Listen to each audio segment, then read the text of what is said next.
Bonjour et bienvenue dans ce nouvel éclair d'infos qui rebondit sur ma vidéo de dimanche dernier qui concernait le NACS Tesla, donc la prise de charge.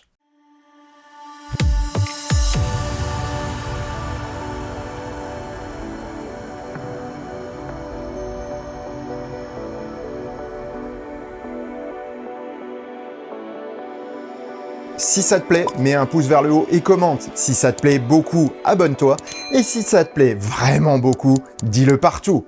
Merci. Avant de commencer cet épisode, si jamais vous entendez des petits bruits bizarres, ne vous étonnez pas, c'est Choupi qui est en train de manger son nonos. Voilà.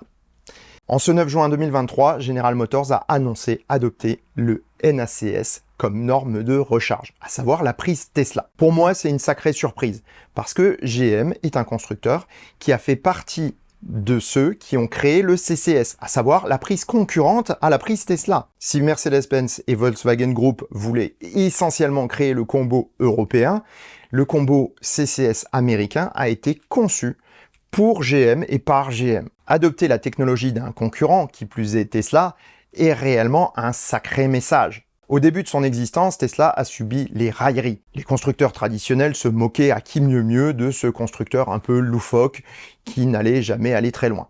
Ils se sont trompés. Ensuite, ils ont décidé de le combattre quand celui-ci commençait à prendre de l'ampleur. Alors par des moyens plus ou moins sympathiques. Puis ils ont nié son existence. Ils ont fait comme si Tesla n'existait pas. C'est un peu l'affaire du président Biden qui n'a pas prononcé le nom de Tesla lorsqu'il parlait de voiture électrique pendant plus d'1 an. Ce qui était assez cocasse, il faut bien le dire. Et finalement, certains constructeurs ont accepté le leadership de Tesla. Ce qui a été entre autres le cas d'Aptera au début, puis de Ford.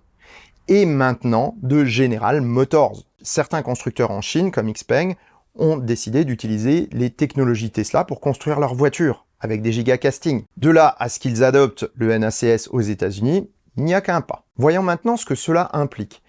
Cela implique que les deux plus gros constructeurs américains, aujourd'hui, vont passer au NACS.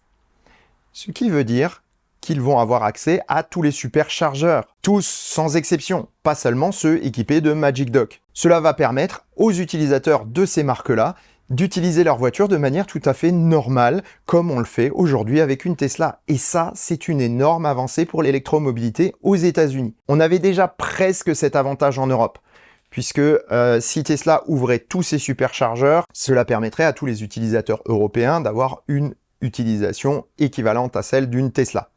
En tout cas, pour ce qui est des recharges. Ça, c'est là où on en est. Mais où est-ce que cela nous mène?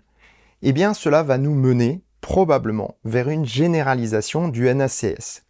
Pourquoi je dis ça? Eh bien, parce que même le constructeur de bornes ABB s'est déclaré intéressé par cette norme de charge. Si les réseaux de charge se décident à mettre une double prise avec du NACS, voire à passer tout simplement en NACS, il est clair que cette norme aura gagné la bataille. Restent tout de même de gros concurrents qui ne veulent pas passer au NACS. Aux États-Unis, Toyota est très bien implanté et pour l'instant, ils sont en CCS. C'est la même chose pour les constructeurs allemands et également pour Stellantis. Toutefois, les constructeurs qui décident de construire des véhicules électriques en masse sont bien Tesla, General Motors et Ford. Donc si la majorité des voitures sont en NACS, tout le monde va devoir y passer tôt ou tard. Ce sera quelque chose de naturel par rapport au marché. Reste un petit pari qu'on a vu sur Twitter et qui pourrait être intéressant. À votre avis, quel est le prochain constructeur qui va passer au NACS? En ce qui me concerne, je verrais très bien quelqu'un comme Rivian. En effet, ils n'ont aucune posture anti-Tesla.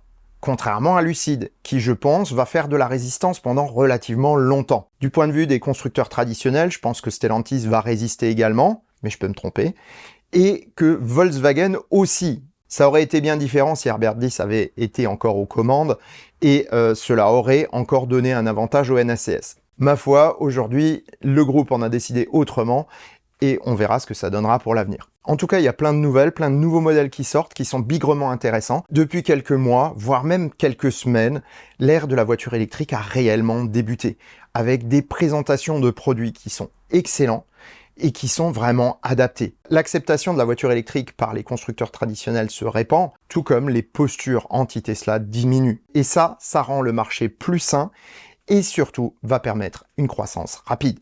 Voilà, C'est tout pour aujourd'hui, je vous donne rendez-vous dimanche à 17 h pour un nouvel épisode qui concernera les pneumatiques. Même si j'avais pas du tout prévu de faire un test pneu, vous allez voir, celui-là va être intéressant. Et sur ces bonnes paroles, je vous souhaite un bon week-end, profitez bien, faites bonne route et prenez soin de vous. Ciao.